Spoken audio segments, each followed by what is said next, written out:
And as managing director of Slalom Strategy, John actively works with numerous organizations and enterprises, tech leaders, startups, and nonprofits on finding the right strategy for their businesses. So he hears a lot of things. He hears challenges. He hears some things that are similar across organizations, things that you think are unique for you. But one of the areas that has risen to the top of at least our discussions and discussions that he hears broadly has been around the question of designing for the next human, the consumer of the future. And the question is that we all ask ourselves, what is it going to be like 5 years from now, 10 years from now, 15 years from now? And some of you think you may be retired by that time, and you don't have to think about that. But at the same time, you're going to be using those products that are actually being designed for the human of the future. So it's something that we all have to think about. And John has given this a lot of thought. He's going to solve all your problems today. But we're really excited to have him here and to talk about the consumer of the future. Thank you. Round of applause for John.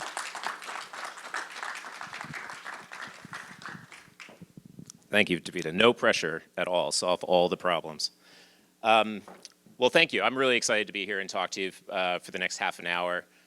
This actually has two parts. First part, I'm going to share some materials with you and hopefully bring some inspiration to you all on a beautiful day. And then part two, I'm going to invite two guests up to talk about a couple of topics that are really important to talk about, especially when you start thinking about the humans of the future, and that is around data privacy and ethics. So let's get started. So first of all, I am a managing director of a company called Slalom. We focus a lot on helping companies think about the future, form their strategies, and just get way out there. And in addition to that, I'm all these things. Feel free to ask me about any of these after the presentation.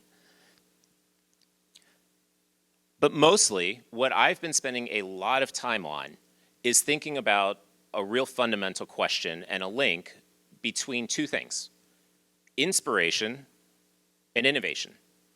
And I think it's a really important thing to think about. A lot of companies come to me and ask me questions like, how do we be more innovative? Should we create an innovation lab? Should we hire differently? Should we invest differently? Should we create contests on how to be more innovative? And it's got me really thinking about the linkage between those answers and what really drives innovation in the beginning. So I started spending a lot of time focused in on this big question: where does innovation come from? And it's not an easy question to really get your arms around. I think it's inspiration is something that is different for a lot of different people. What inspires you doesn't necessarily inspire me, and vice versa. And so just as a way to start to think about that, I started asking myself, well, what inspires me? What really gets that innovation juice flowing so that, I can come and show up to my customers and bring a lot of fresh ideas and help them figure out how to move forward. And so this is the other thing that you need to know a little bit about me. I am a huge science fiction fan. Love it.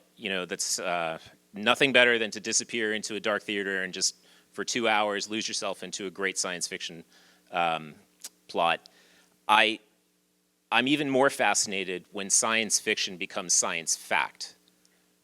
This was a great article that I found recently. Those of you who saw the pictures of the first black hole that were captured, it was an interesting comparison between those pictures that were basically real and what was projected in Christopher Nolan's Interstellar. They weren't really that far off. And that was really fascinating to me. I think that that's super inspiring when you can actually take something that is in your imagination and bring science to it to make it science fact. So I started studying this, and I thought this would be really fun. I actually have an intern team in Seattle right now that is watching movies. And they're watching 200 science fiction movies. This is at the direction of our CEO. I thought it was just super cool to do it. And they're trying to figure out, where does inspiration come from? Where do the technologies that appear in science fiction actually come from? They're watching Blade Runner right now. So jealous. So I brought some examples. I thought this would be kind of fun just to start off. There are a few movies and TV shows that I think have really inspired companies to think differently about technology. Star Trek is the natural one to start with. You know, if you look at the 1960s, everyone's, in Star Trek used to carry around these devices that kept them completely communicated and connected with people no matter where you were and what you were doing. They live today with us in everyone's pocket. This is already here. It didn't take 400 or 500 years for this type of an invention to become reality. What's also really interesting is that this inspired lots of other innovations. And so whether it's wearables trying to solve a battery problem, or whether it's a brand new chip in a Google project, those of you who haven't looked at this is really neat to look at, Google solely. They're putting radar chips into devices right now, which is going to be the next generation of how you interact with devices. No longer do you need to touch your device. You can just pinch and swipe and through the air, and the radar chip will detect that and move and navigate you through functionality on the device. 2001 Space Odyssey, another great example. In this movie, we were introduced to HAL. HAL is an artificial intelligence. There are a lot of people that are talking about artificial intelligence today. Ron's going to come on the stage pretty soon and talk about artificial intelligence. This little guy went a little rogue halfway through the mission, created havoc, but it lives today. It lives today in all of these devices. We don't see it looking like this, but it's not a stretch to see how it moves from the left side of the screen to the other side. Where it goes is going to get really interesting. I think that depending on your perspective about artificial intelligence, you could imagine a future where it looks like that, or maybe one that looks like that. Blade Runner, the movie that my interns are watching right now. This is where we were introduced to digital advertising in a big way through Blade Runner. It's just take a walk down New York City in Times Square, and you will see this absolutely coming to life everywhere. What's really fascinating is if you take digital advertising and sprinkle a little personalization over it, you can now have a personal experience no matter where you are. And this is not that far off. There are companies that are experimenting with this right now. In fact, this is where the money is. So if you look at where the big money is on the internet, it's really in advertising. Another great example, Back to the Future 2. I love this example. This is a great scene. If you haven't seen the movie, Michael J. Fox is actually in a retro arcade cafe, and he's playing a game, a Western, kind of cowboy shoot 'em up game. And these two little boys that are down at the bottom of the screen are less than impressed. Very, very cynical about how great he is in the game. I think the comment that they made in the film was, "You mean you have to use your hands? That's like a baby's toy." Which is really interesting if you think about that, because where we are today in interacting with technology is radically changing. If you fast forward, it won't be too long before people start walking up to devices and just talking to them. And when they don't talk back, people are going to think they're broken. That's where we are at. These are two pictures I took at CES last year. If you haven't had a chance to go walk around the Consumer Electronics Show, this is like the playground of innovation. There's so much fun stuff to look at and play around with. This is where I think the future of entertainment, the future of gaming could go, and it's more than just gaming. That's a picture of, I believe it was Panasonic's booth, that was experimenting with video capture, and they were capturing people walking across the floor and detecting where their joints would be sensing stress. Down at the bottom, this is Intel's booth that was showing micro movements of your retina, which will dramatically change the way that true gaming is going to work. Virtual reality, again, there are lots of fun things to see at CES. These were pictures that I took there this past year. It was pretty amazing to actually watch virtual reality become more and more realistic as the advances happen. I never really believed in virtual reality. I was very skeptical about it. Those of you who have tried it and had headaches as you're playing with virtual reality, you can know that it just hasn't caught up to it. The speed hasn't caught up. Not only did it catch up this year, it was streamed over 5G, which was pretty amazing when you start thinking about what the next few years, once 5G deploys, is going to happen. This is a great movie. The thing that's amazing about this movie came out about a year ago, or a year or two ago. This picture here was taken at CES 2 years ago. And so what's really interesting is that the technology is now catching up to Hollywood, at least in theory. So if you think about Star Trek, projecting out 500 years, the birth of the cell phones, it's almost difficult to see how to imagine that much further into the future now that technology is on just such this rapid pace. But that shouldn't stop us. I think what's really important is that we all think about the future. We all think that much further out. It's not acceptable anymore to think just a couple years out and do strategic planning. By the time you get your plans in place, you've been leapfrogged. That's what's happening to a lot of companies right now. So the further out you can think, the better off you are. I love this quote. I think that science has not yet mastered prophecy. Predict too much for the next year, but far too little for the next 10. And fundamentally, how humans are embracing technology is going to radically change. And so this starts to get into the consumer and the human of the future. We've been studying this for a little while now. And we believe that the humans of the future are going to embrace companies and brands that meet their core expectations and values. And this is really, really important because it's not about innovation for the sake of innovation. It's about developing trust. It's about being secure. It's about having transparency and being connected to your customers. It's about being purposeful and authentic. And if you can do that, and you can innovate on top of that, then you can be extremely successful. In fact, I'm a huge fan of podcasts. This is a great podcast. If you don't know How I Built This with Guy Raz, you should start. There's a great episode with the CEO of a company called Bumble. They're an online dating service. And this was a quote when she was asked about her concerns around competitors coming in and just swooping out her market share. Fundamentally, she said, you know what, we're at a university. You could wander around this place and find a dozen developers that can recode Bumble today. So it's not about engineering. That's not the secret sauce. What it is about is being authentic and creating a brand that stands the test of time. And if you can do that and have true purpose, then you've got something. So what we think is going to happen is we think that people are going to fundamentally be changed in every aspect that they live. Technology is going to start to affect not just one aspect, but they're also going to affect it in connected ways. So how people are going to move about is going to change. How people are going to stay healthy and how people will live and learn and feel safe, they're all going to fundamentally change. And they're going to be very interconnected. It's not too far to, there's a lot of discussion around today about autonomous vehicles.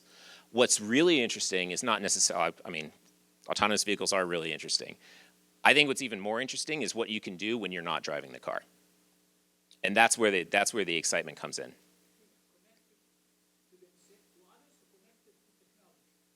Both. I think it's both. So this wouldn't be a talk about the future if you didn't have at least one or two predictions about the future. This is like table stakes. So I threw a few in here I think are really interesting. First, when you start thinking about 10 years out and you say the number 2030, that's really not that far out. It's only 10 years away. There are going to be a lot more people in the world, up to 8.3 billion people on the planet. People are going to be living a lot longer, and that has to do with all the advances in medicine that are happening. In fact, a lot of people start to talk to me about how we design for the youth of the world. And that's really an interesting question because what I think you should not forget is about the elderly in the world, because there are going to be a lot of people out there that are going to be consuming services that are not generation whatever we're going to name next. and they're going to be a lot smarter, which is going to create some really interesting dynamics. Legislation's going to have a hard time keeping up with technology. We're already seeing that. Technology is going to be advancing at rapid speed. I love this one. This is an interesting quote. This is the first AI is going to join a corporate board of directors by 2026. This has already happened. In fact, there's a Hong Kong firm that has done this, and that AI has been credited for saving that company from bankruptcy. So it's almost as fast as you can put bullets onto the page, they're actually becoming reality. It would be better if they could blame them. That's true. Society. The gig economy is a huge conversation right now. And then even if you look at the environment, this is really passionate for me. I think by 2030, if the number of forest fires that are around the world can be reduced to 5%, that would be huge, because we're all familiar with this story. And we're familiar with the winds that picked up that now are causing power outages across Northern California. A lot of companies are not getting funded today because they don't have a climate policy. And those are things that are really important to people. And that is what's shaping the human of the future. This is actually a picture. This is actually really fascinating. So when you talk about innovation in a time of destruction, that's a really neat place to go and look at things. So there was a fire very close to our house. I live down in Temecula, which is about today it was about 4 hours away. Normally it's about 2 hours away. This fire went from 25 acres to 1,000 acres in hours. In fact, my wife took that picture up in the upper right-hand corner from our backyard. Very scary stuff. And so I was on a plane monitoring the Twitter feed, watching people posting videos of neighborhoods and where they, getting evacuated from their houses, and was really interested. It was really interesting. I mean, it was scary, but it was also really interesting to notice how CAL FIRE was using that kind of information in a crowdsourced way to help evacuate.